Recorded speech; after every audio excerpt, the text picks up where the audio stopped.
exempt status. Becky joins us now from Washington. Becky, you brought down the House, young lady. Man, oh man, riveting testimony. But you delivered a punch, and that was, we were punched unfairly, right? That's right. And it's funny, I hadn't even seen it yet, but as you were playing it, I got teary-eyed again, so, You know what was amazing? You were kind of going through this very surgically about what and how you were targeted. Refresh us, or those who didn't catch the whole testimony, what you went through. Well, we applied for our tax-exempt status in October of 2010. We did not hear anything for almost a year and a half when I got a letter stating that I had to fill out 90 items that they wanted to know about. 90 items. 90 yes. items. Wow. After we had already filled out a complete application. Give me some examples of those items. Well, they wanted all of our donors' names, the dates they had given donations, and how much those donations were. 501c4s do not have to disclose that information. Right, right. Why the IRS doesn't know that is beyond me. They wanted us to identify all of our volunteer names. They wanted contact of all the forms of communication that we've ever had with any legislative body, including my own representative.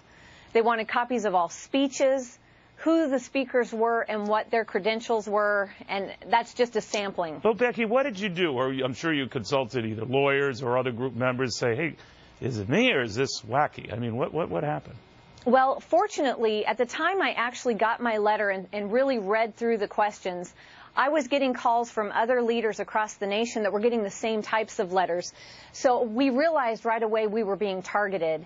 And I did not answer those questions to the IRS, but we received counsel from the American Center for Law and Justice, and they helped fight our case last year. All right. Did you ever get your tax-exempt status? In July, we did. It was 635 days after we applied. Man, oh man. And by the way, the average length of time it takes to get, tax-exempt clearance and go through the hurdles, usually 6 months, oftentimes less. But well, go ahead, Becky, 90 days. They said 90 days we should hear something. Yeah, but my contractor says 90 days to finish something, and I never buy that. But let me, it was interesting. They kind of turned the table, some Democrats did, including Congressman McDermott, on folks like you. And this was in the hearing today. I wanted you to get your thought on this. This is Congressman McDermott.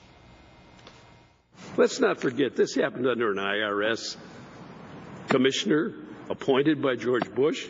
If you didn't come in and ask for this tax break, you would have never had a question asked of you. We heard Gingrich, we heard Bush. Mr. Chairman. We had the former IRS Commissioner Schulman, who knew about the political targeting long before Congress was told, since implied that the organizations were responsible for the targeting because they chose to apply for tax-exempt status. So you're to blame. You know what sounds weird about that, Becky? That, like what they do with rape victims, they become the victim. Right. What'd you make of that? Well, I loved what Paul Ryan had to say about that. It's really interesting.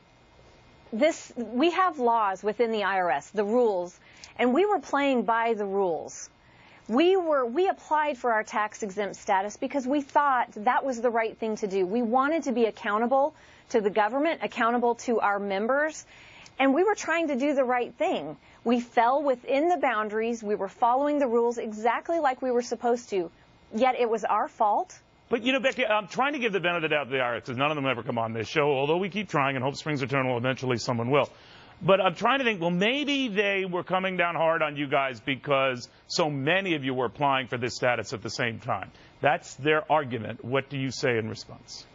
Well, there were as many progressive groups, or even possibly more progressive groups, and they weren't being looked at as closely as we were.